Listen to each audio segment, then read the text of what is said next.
Kill Knight is an isometric action shooter developed and published by PlaySide, and it is brutal.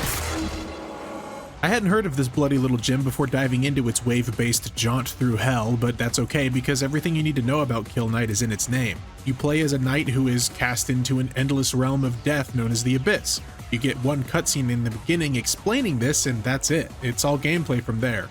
The best thing I can say about Kill Knight is that it is a video game-ass video game. It's got an addictive gameplay loop that you'll no doubt hear calling your name at the end of a long day, and it's dripping with deliciously grimy visuals and music.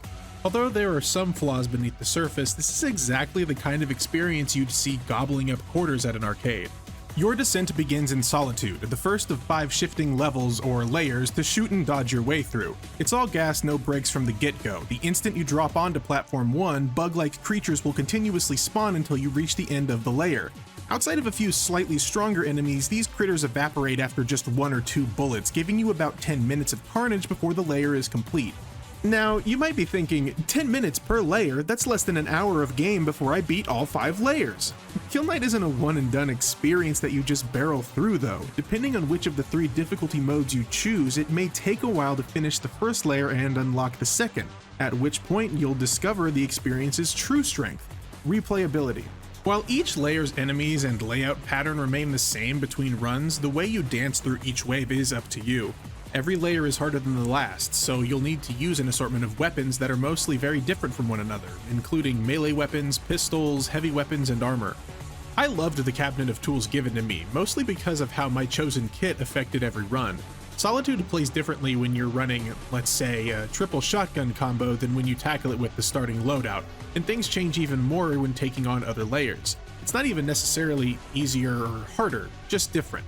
This is the developer giving players the option to choose which loadout and playstyle works for them, with replayability increased further for those who enjoy completing layer-specific challenges. The team has crafted something that reminds me of id Software's Doom Eternal, where some weapons can be used to refill resources like health and ammo. It can be a lot to keep track of, but endlessly satisfying to pull off. Where Kill Knight spices things up is its reload mechanic, which asks players to time different button presses in order to drastically increase bullet damage, use specific moves, or quickly suck up materials from across the map. As you rack up combos and increase speed, it almost feels like playing a gory rhythm game that is oh so easy to get lost in. I want to be clear and say that Kill Knight can be a pretty hard game, and it does a great job of feeling rewarding as you crawl through every layer.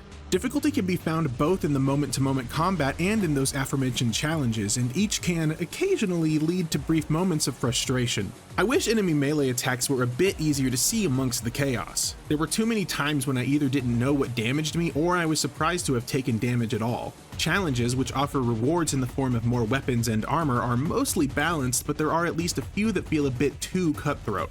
One task that's given me an especially tough time asks the player to deflect 250 projectiles with a sword while maintaining a 100+ kill streak.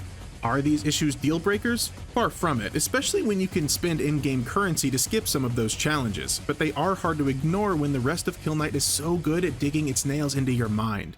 Kill Knight is one of those games that I want to stop writing a review for so I can just get back to actually playing it. Its rough aesthetic is never distracting, its tunes get the blood flowing, and even when the challenges are too tough, I can't help but push myself to check that box.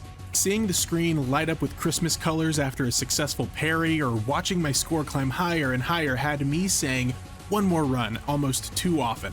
If you're into games that favor replayability over a drawn-out story, then this one is absolutely worth checking out.